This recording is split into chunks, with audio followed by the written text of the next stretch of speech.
we are living in the richest country in the history of the world, and we have the means to take care of each other, not just health care, but mental health care. Make sure that people aren't struggling. And we know we have the money because it's spent elsewhere on other very ridiculous things, right? I think nobody would disagree with that. It's a justice issue because we have the means to address it.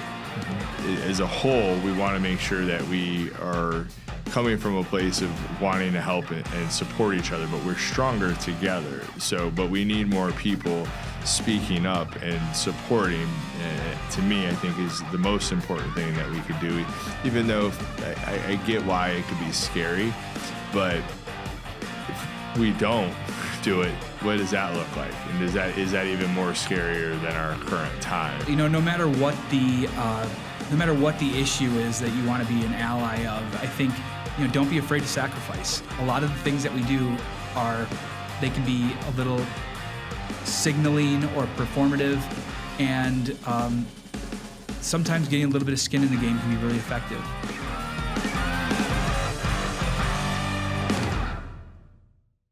Hey, what's going on, friends? Welcome back to another episode of the Love Local Chicagoland podcast. We believe stories matter, and we believe that if we learn from each other, if we are willing to see other people's opinions, if we're willing to grow with each other, that we could change our local communities. My friends, I'm sitting today with Justin O'Rourke. To me, he's a community advocate and an activist. He has a huge heart, and he is here to be able to serve the underdog. It's a crazy time in our world, and it's important to be able to understand what's happening in our world, and also the people that are behind this change. We're not going to get a bunch into politics today, but I am going to have the goal to be able to humanize Justin, to be able to bring him and his story to life and the things that he's passionate about to life. You see, I think that matters. And I'm sitting here today to say that I'll have conversations with anybody, whether they agree with me or whether they don't agree with me, about their story and about why they are doing the things that they do. You see, I think it's important for us to build bigger tables. And in order for us to be able to create a better tomorrow, we need to create bigger tables and to build bridges with people that think like us and that think differently than us.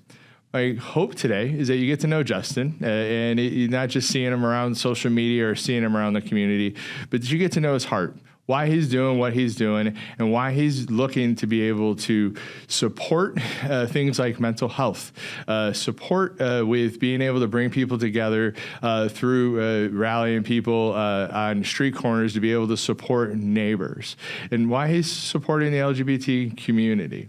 You see, I think all those things are important, and if you do, that's wonderful. If you don't, that's okay too. I think it's actually even more important for you to stick around, to listen, to understand why people think the way that they do and why we're here to be able to have conversations so that at the end of the day, we could sit at a table with the hopes to being able to create a win-win. My friends, if we don't, tomorrow's not as bright as today. Done talking. Let me introduce you to Justin. Thanks. Justin, welcome to the show, man. Thank you. Appreciate you inviting me. Yeah, it's we met probably 6 months ago-ish now. Roughly, yeah. Yeah, maybe a little more than 9 months ago now. It was with what you were doing to be able to bring mental health into the forefront, around our local elections in the Palatine area. What was that called? There was a referendum, right? Yeah, last November I started helping out with the Community Mental Health Board referendum, established a Community Mental Health Board in our community, and we'll fund it up to $2 million for mental health services, as well as developmental disabilities and substance use disorder. And we established a really great team while we were doing that, which recently transitioned into a 501c4 nonprofit for mental health advocacy. Yeah, and we'll get to talk a little bit about that today. I got to come in later in that journey after it went through and it was approved through the election. I got to meet you at Emmett's. It's all coming back to me now. Yep. And Hugh Brady, I got to talk with actually in this studio as well, just really quickly, not on a podcast, but to be able to help promote the referendum before the election cycle. Me personally, as a man who struggles with mental health, I think it's really important to be able to keep that kind of at the forefront in our community so that we can help each other win. Life is hard and it hits us all differently. To be able to talk about it and to be able to support our neighbors is something that I'm truly passionate about. So I appreciate you leading that endeavor, but you never stopped and you kept going. And we'll get into some of that stuff and what you're doing, but I kind of want to start and peel back the onion a little bit. Tell us who you are and where you came from. Yeah. So I grew up in Wisconsin, a small town, about 10,000 people, and ended up going off to undergrad and actually moved to Palatine after undergrad and worked for a law firm downtown as a paralegal. My plan was to go to law school, but while I was there, I decided that I'd rather pursue industrial organizational psychology. So I got a master's in industrial organizational psychology, and while I was doing that, I moved back to Wisconsin, did some consulting there, and ended up getting an MBA as well. And that brought me up to the pandemic. And I decided with 2 master's degrees to put the cherry on top and get a doctorate, which is a terrible rationale for getting a PhD. So I'm studying business psychology, nearing the end of my program in that, probably in the next couple months here. And ended up moving back to Illinois during that time as well, and meeting my wife. And we live here in Palatine, and the roots are deep now, so I don't suspect that I'll be going anywhere soon. Yeah, it's you're coming into the community and you're leading with love, with a helping hand. And I think what I want people to know is he's from Wisconsin and he's a Brewers fan.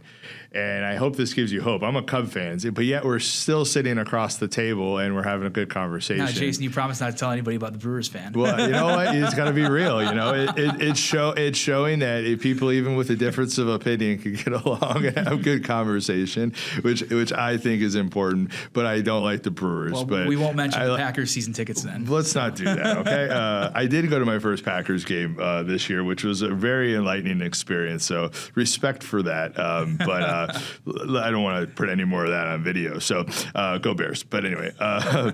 So you talked about school and you went to. You gave us a little bit of your background. Where did the passion for advocacy work come from? You know, it's hard to say. I think a few places. First of all, as a kid, I was a Boy Scout. I started in the scouting program when I was, first grade maybe, with Tiger Cubs. And moved all the way through Eagle Scout in high school. And I think that what I learned from that is that you can make change in your community.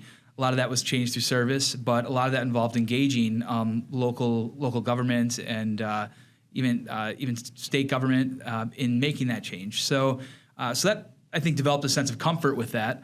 Another thing was probably my Catholic upbringing. I don't consider myself particularly religious today, but I see how those things really shaped my values and the people I stand for and what I stand for.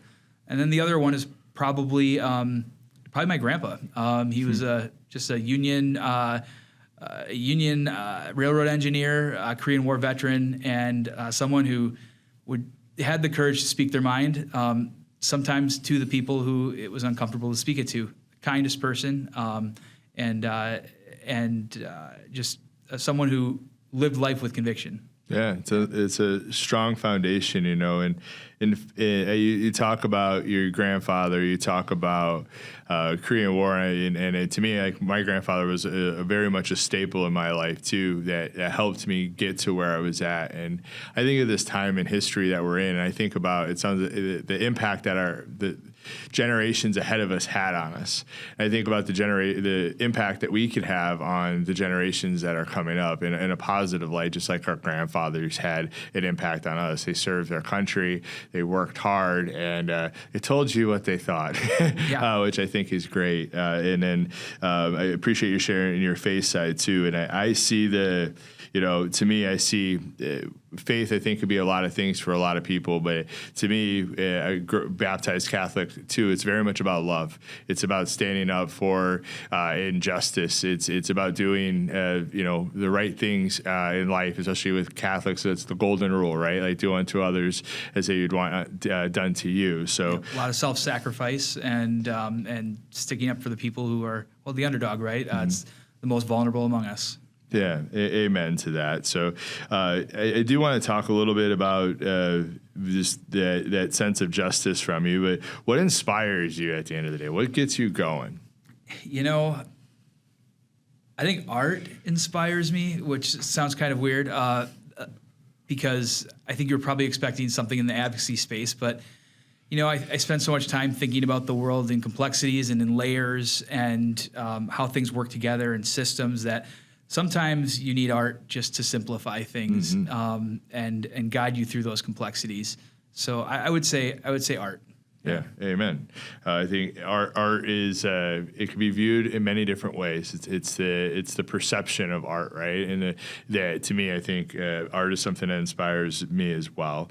Thanks for sharing. Let's come back to justice. So you talked a little bit about what shaped your sense of justice, but let's go into that a little bit more. As you look back and reflect in your life to where you're at today, what shaped your sense of justice?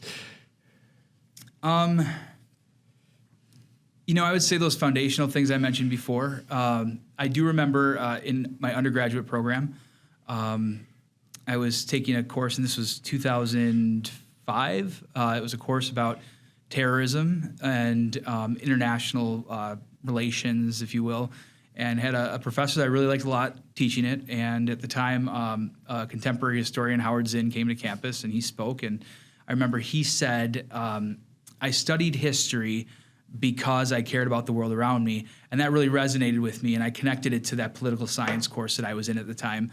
And the next day I changed my major to political science. And that sort of changed the course of what I was really interested in. And I found that to be a really good experience. I had some good professors in undergrad and had some good experiences, other state legislators, et cetera, putting me in roles where I did a lot of learning. And then coming out of that program and just in general philosophy in life, I feel like if you have the privilege to have unique experiences, to gain an education, or you have privilege of money or time, whatever it is, that I feel like you have a duty to pay that back, right? You have a duty to use that privilege for good. And I did have the privilege to learn a lot and to do a lot, and hope to help other people benefit from that. Yeah, and now, I hear that, and then I also just see you serving. You really came into this town serving.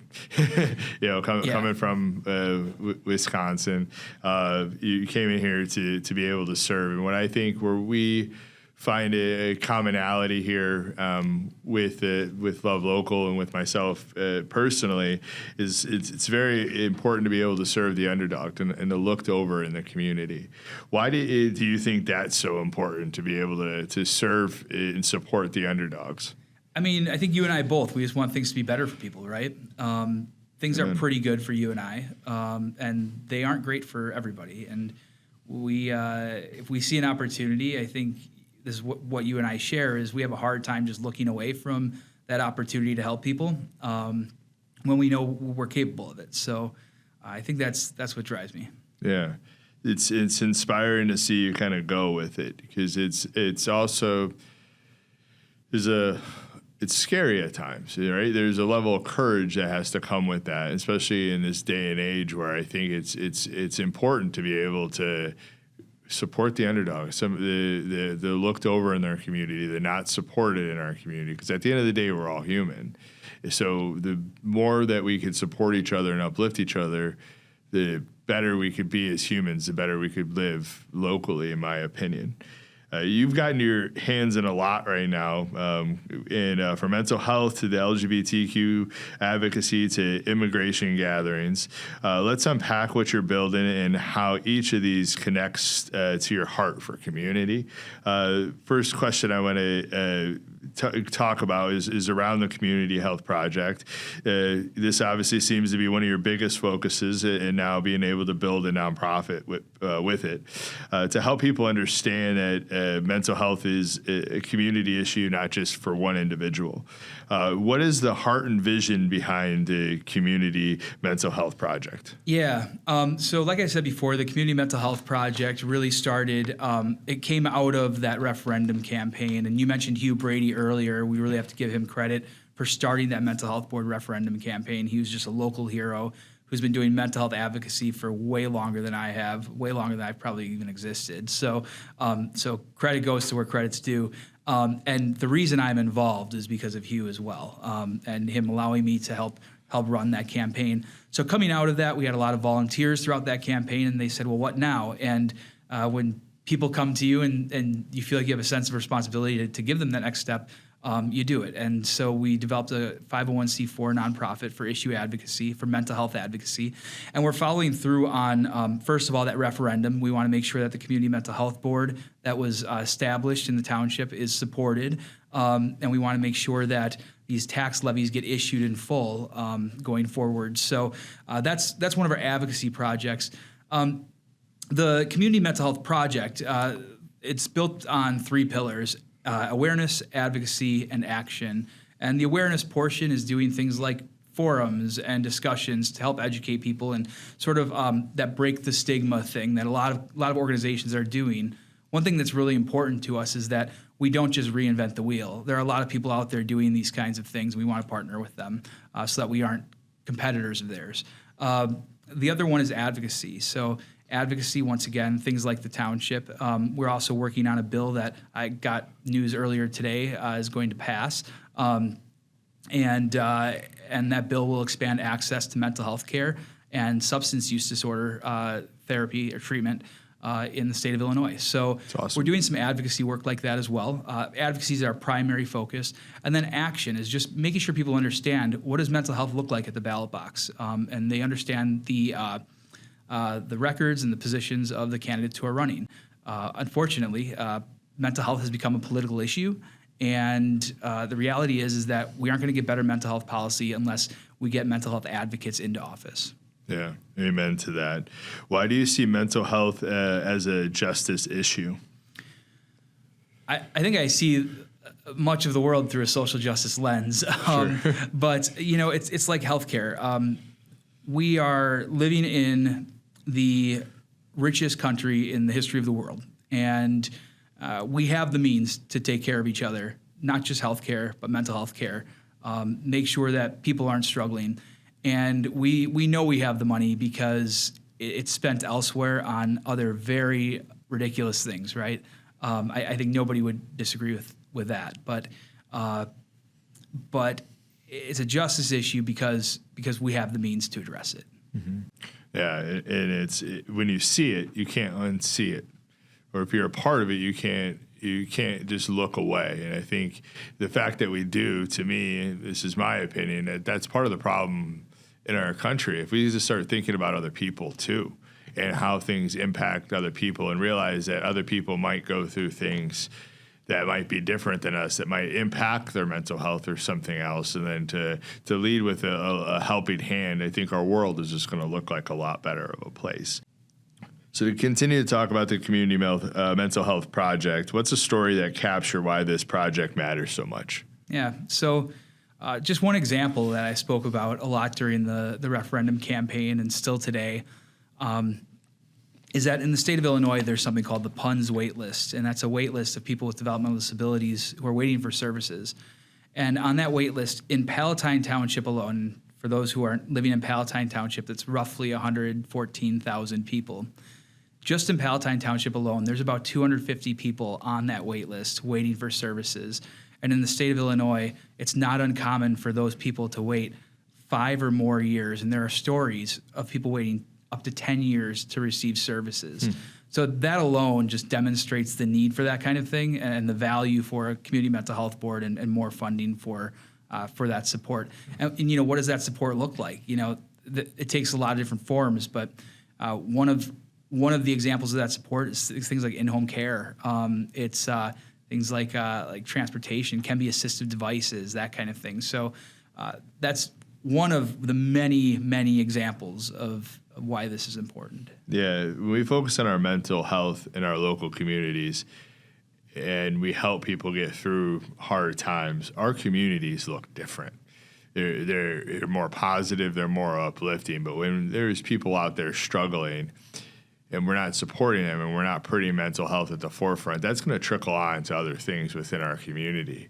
So to be able to focus in on it as community members, to me, is one of the things that I've gotten passionate about as well, and I think it's part of the reason why I've come out with like my struggles throughout life, because I think if we just own our shit and we work with therapists, we work with people that are that can help us become better. If we have the right tools, because we have people advocating for them, we could really make strong communities. But if our minds aren't right, our bodies aren't right, and therefore how we come out into the world isn't going to be the best that we can be. So to me, it's a foundational piece of our community. For our listeners that are out here supporting us, and if they want to plug into your mission, how can they do that with the Community Mental Health Project? Best way to do it is visit cmhproject.org. And if you're interested in getting involved, we have everyone from, professionals, people with professional licensures like social workers, therapists, nurses, to your average everyday citizen who just cares about this issue. Seems that everybody's connected to mental health some way. Maybe you have a family member who struggles with substance use disorder. Maybe you yourself struggle with depression or anxiety, or maybe something that's even more debilitating. Maybe you have a child with a developmental disability, and we really want to connect with all those people. Anybody who cares about mental health, developmental disabilities, or substance use disorder, we'd love to have you be part of this. Awesome. Thanks for sharing. Next initiative that you're going after is around the LGBTQ advocacy. You've been a strong voice with the community, stepping in when people have been treated unfairly and misunderstood. What first moved you to stand up for the LGBTQ plus youth and the allies in our area? So I guess my LGBTQ plus advocacy started off in my undergraduate years. I worked for briefly for an organization that was pushing for marriage equality before it was legal nationwide. And then a few years later, my sister came out, and I realized at that point, like, wow, all that work I was doing was actually for her. And then years went by, and just recently there was an incident with one of our local school boards where some people online were trying to drum up some excitement about a young woman who is a trans volleyball player, and she wanted to play high school sports. And the things they were saying were incredibly hateful. And when you've done organizing in a community, you get connected to people, a lot of people. And I acknowledged that I was in a position where I could get some people to attend a school board meeting and speak in favor of this student. And we did that. And while doing that, though, I acknowledge, like, I'm not the authority on this issue. I'm not the voice that needs to be heard. And there are a lot of voices out there that do. So I spoke to some key organizers in the LGBTQ plus community around this area, and they all said the same person would be great to run an organization. And his name's Paul Dombrowski, and he just started the Northwest Suburban Pride and Action Network, which I'm supporting him in starting that up. So when I see opportunities like that, I like to get people connected, and I think that's really important right now, is that people find their issue and they organize around it, and they get connected to each other, because that group now will be much better suited to respond to that kind of thing when it happens. But beyond that, just much better suited to have visibility in the community, to support others who are part of that community, and create progress there. Yeah. We're stronger together, and sometimes in this cycle of history that we're in, there's just so many things happening. People are like, where do I go? And to me, it's about, find your community, what's on your heart, and go jump into that community, get around people that are doing the work, and the rest will take care of itself. So we don't have to know it at all. We could be the connector that is in it, just like you are within this community. You're talking about the student and being at the school board. What did you learn a school board meeting? What did you learn about how to respond with love and truth during that time, as you saw just a lot, I would think, during that meeting? Yeah. Sometimes we think that those kind of scenarios are going to turn out like a Hallmark movie, right? Where if you just stand up in front of a group of people and you speak from the heart, that they're all going to just instantly transform and they're going to understand what you're saying. And man, if life was that easy. Right, of course. And so, sometimes love doesn't cut it, which I know goes against basically the program, right? But love still exists there, right? The people who were there speaking in defense of that student were doing it because they love people. They were doing it because they want to make sure that people are accepted in the community. And sometimes when love doesn't cut it, you just have to win. Mm-hmm. And you just have to make sure the other side doesn't win. There's a love there. It's a love to stick up for somebody. Right. And to do what's right for another human. Yep. That may be different than you or different than the people that you're talking to. It might not be love towards that person. You have to stick up for what's right sometimes, right? And for what it's worth, there's no hate to the other side. No. It's just that the love that you're being driven by is love for the people you're trying to defend. Yeah, and I think that's part of the reason why I believe in the bigger tables message, because it's important for us to talk. If there's divisiveness, if there is people that are frustrated or in conflict with each other around things like that, and there's a child there, it's just like, well, come on now. Can we be better humans to each other? But at the same time, we can't sit there and back down to somebody that thinks something that is going to hurt a child. At the end of the day, it's a child, right? So just have people like yourself, have people that are part of the group that you're talking about to stand up for people in the LGBTQ community, I think is so important. How can everyday people become better allies in their own lives around the LGBTQ community?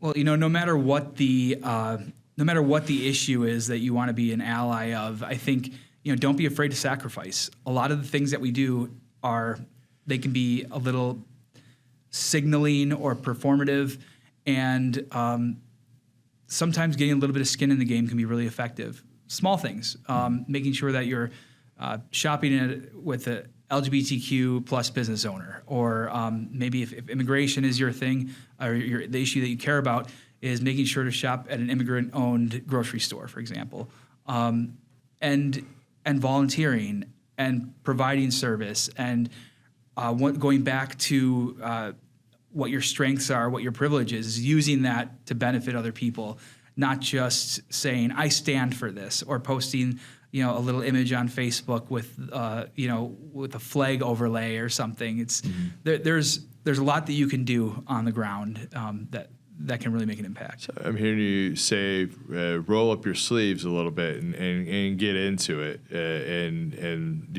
from that you learn and you grow. Yeah, I think so many people fall short of that step. They will stand for something. They will say they support something, but then they fall short of action. Now, for what it's worth, a lot of times that is just because they don't know what to do. And I encourage those people who don't know what to do to reach out to someone like myself, like your local organizers, like your local organizations, and find out. Oftentimes they will have a laundry list of ways that you can help. Yeah, I think about just getting started. I talk and mentor some people, and with the goal to be able to help uplift and help them live the best lives. And a lot of the time they talk about the big picture and they think about all of it. And the only thing you have to worry about is your next best move. And to take that step in there, then you're going to learn what's next. But if you try to plan it all out in something like this, it's best to do it in community. It's best to do it with other people. And if you don't know where to go, to be around people that have been on this journey so that they can help guide you. But if we don't get out there, if you don't do, to me, I say rolling up your sleeves, you're never going to get started because it seems overwhelming. But once you get out there, once you get going, to me, things change. And it's because of the connections you make and the people that you meet that have similar value sets and that are interested in making change around the same topic as you. When we come together in those types of things, we are truly stronger together. And it's great. It's a great feeling when you find your people too, right? Mm-hmm. When you find people of, as you say, similar hearts and people who have similar values to you, and they're excited to go and take that next step forward as well. Yeah. And I think you make a good point that there's always a next step. So just take that step. Do something. Yeah, amen. Another thing that you're a part of that you've started within the last month or two, right, is the immigration gatherings that you're doing in Palatine. They're peaceful gatherings, and they're around standing with our neighbors. And to me, that's what it's about. It's a big part of the reason why I love locals here. It's definitely the reason why I do this show. Is I think if we could support our neighbors and we could make sure that we understand one another's stories and where each other are coming from, that we really could have thriving communities. For the Friday gatherings, tell people a little bit about it, but really, how did it begin and kind of what sparked that idea? Yeah, so a couple of community leaders who are connected to the immigrant community, they saw that the immigrants in our area are really struggling right now with several things, and they wanted to do a gathering over in a neighborhood with a high concentration of Hispanic families to show that the community supports them, that there are people out there who really care. And their bandwidth was very thin. They're servants of the community, and so I said, okay, I can help a little bit. And really, all I'm doing is sending emails out and making sure that everybody knows every week that we're doing this. And these gatherings are on the corner of Baldwin and Dundee from 4 o'clock until 5 o'clock. We just moved the time up an hour because of the sun. Daylight savings time is real. Yeah, it sure is. And so it's this peaceful gathering of people, and they have signs, and I hesitate to call it a protest because really it's a gathering. It's people just trying to communicate to that community that it's that they're supported and that people care. And I will say that the first time we did it, the looks on the faces of the folks driving by, the emotions, the mix of emotions was incredible. It was everything from maybe relief to appreciation to shock. I feel like people were surprised that we showed up in their community, and I hope it doesn't stop there. Once again, that can be interpreted as a little bit performative, right? It's just a bunch of people with signs and saying we love our immigrant neighbors, and I really like to see that group do something where it takes one step further to serve that community in a more tangible way. And I think there are a lot of people that have been coming to those that are really ready to do that and looking for ways to. So hope that we can find that. I've been out there because of your emails and because of your social media posts, and they're peaceful. It's people that have big hearts, in my opinion, for the people that are there that want to support their neighbors. And are doing it in a peaceful way. You talked about the people driving by and their faces, and I noticed that as well, and it was humbling to me because what I saw was hope from a lot of people. I saw sadness in some people's face, but I saw a lot of hope. I saw a lot of gratitude, and man, that to me, those are two traits that I think could make us better humans. Is hope and having gratitude for others, especially in the storm. There's a man that came up to you when I was there with you. I was talking to one of our mutual friends, and he was really grateful that this event was being put on, and he lived across the street, and he stopped in to be able to share that. To me, it's.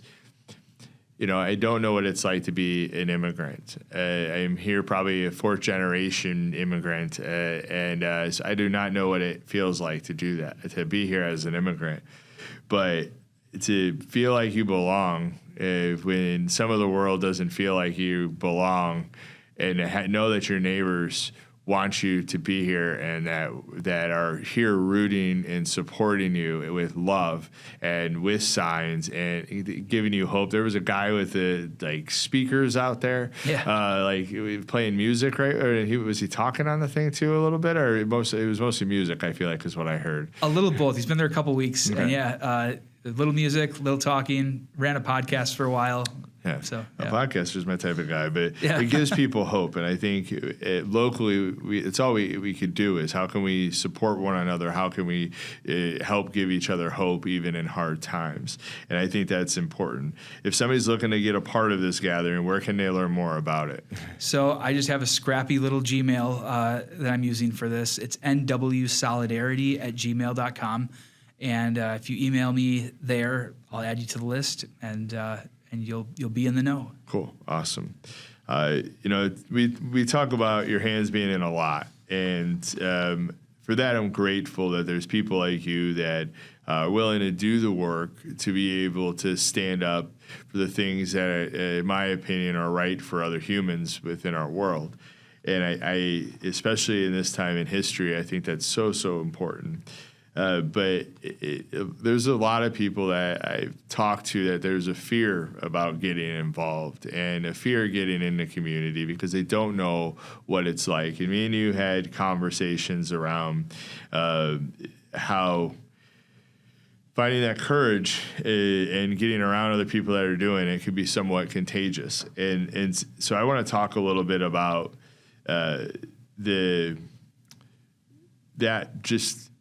why it's important to roll up our sleeves, why it's important just to take those little steps to be able to get involved in community. You said people need the courage to be able to speak up.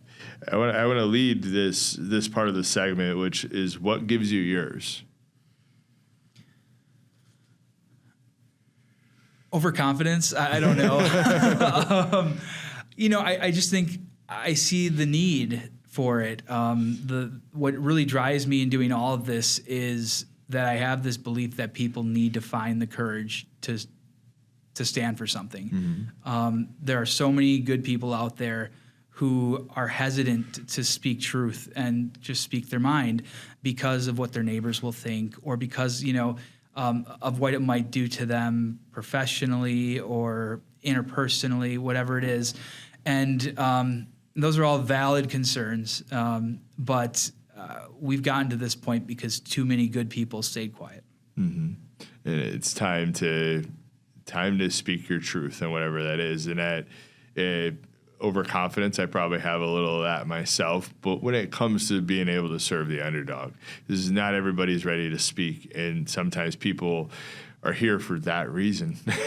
and to me, it's important to speak, but also come with a helping hand, because at the end of the day, we need more people speaking, more people standing up for other humans in this time in history so that we could get through this. Absolutely. And when we talk about advocacy, a lot of times people think of advocacy as, throwing soup on paintings or, some like activism kind of things like that. And I always look at advocacy as like responsible advocacy starts with being productive and constructive and partnering with whether it's governmental bodies or organizations, businesses, whatever it is, to start by being productive and at some point along the way, if you have to go to more, I guess you could say, activist activities, then go there. But do everything you can to exhaust the constructive relationship. Yeah, you don't have to start there. Right. It's get your foot in the door and learn and grow, and I think you'll know what your next best moves are. And I think that's a great next step and advice to just do the next thing, people. Like whatever that is, get involved. Go talk to somebody locally. Go talk to maybe your state representative. Go talk to somebody like yourself who's further along that journey to see what you could learn and see how you can get involved. I think that's important right now. As a whole, we want to make sure that we are coming from a place of wanting to help and support each other, but we're stronger together. But we need more people speaking up and supporting. To me, I think is the most important thing that we could do. Even though I get why it could be scary, but if we don't do it, what does that look like? And is that even more scarier than our current time? And that's up to everybody's own opinion on that. I won't share mine, but I think it's important to get involved in community and just to start and to see what you're going to learn. Speaking of, we talked about hope. What do you hope people learn from this time in history? I hope that people come to terms with the idea that we as people are flawed and our country is flawed. Unfortunately, I think there's going to be a bit of a reckoning with some things that are going on right now. And a lot of the reason we're in this mess is because for so long, American exceptionalism has really taken hold of us. And look, you and I both grew up in classrooms where we were taught that America was the greatest place in the world and that we can do no wrong. And we know that there are scars on the face of our country and that we've done bad things in the world and we've done bad things to our own people. And we have to accept that if we're going to make a better place. Mm-hmm. And we have to lead with that as a foundational understanding. Yeah. We did bad things to get into this country. Right. Yeah. Absolutely. Genocides. Absolutely. To say that this is our country is, in my opinion, is not really looking at like it's looking at a few generations, not really looking at the macro thing of this thing called life. And to me, I remember hearing America's the greatest country in the world, and I'm like. Now I sit back as a person who's read a lot, who's continued to learn day by day, and I'm like, well, for who? Yeah. How about what would it look like if it's good for all of us? And if we could truly make America great for all of us, not just certain demographics of people, but if we could look at making an inclusive nation that wants everybody to win. And to me, I hope we could get there, but in order for us to get there, it's going to take all of us standing up and letting our voice be heard on whichever that is called. For each person, it's to get involved in community. It's to get into, if you're being called into advocacy work, to get involved into that. Vote, my goodness gracious, vote. If you're confused this time in history, to me, and I'm talking to a lot of people who are like, well, I didn't know I was voting for this. And I'm like, well, it's okay. And now learn and grow. And like, what else? What can you learn and grow so that we can make tomorrow better? You know, if continue doing the same thing isn't going to get us where we need to go. But if we all could learn and grow in this and unlearn things on both sides, I think we really could shape and we can make America a great, great place. But we need to be able to get through this time in history, and my hope is we could get through this darkness to get through a more lighter, more of a light that it could really show what America is all about. And I hope we could do that. I hope I've been saying we're stronger together for the last 5 years, and I really, really believe that.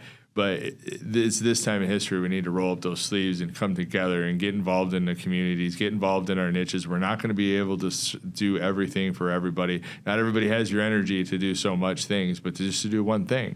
And if we do those one things, we could really change the world, one community at a time. But and what that looks like in a year, 2 years, 3 years, 10 years from now depends on what people do right now. Mm-hmm. We all have to do something right now to shape the future because it's a bit of a runaway train. Yes. It's time to go. It's time to go. Yeah. Exactly. If somebody's looking to be able to connect with you, I know you shared the website, stuff like that. Is there anywhere else that you want to send people to be able to connect with you at? Find me on Facebook. I don't know. Yeah, that works, yeah. I'm around.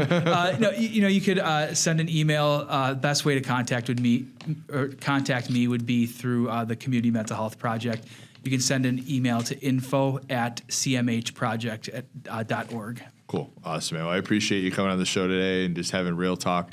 It's been an honor getting to know you for me over the last 9 months or so. I'm looking forward to getting to know you and support you in your efforts as you continue to help lead where you feel called to lead in this time in our history. So keep going, man.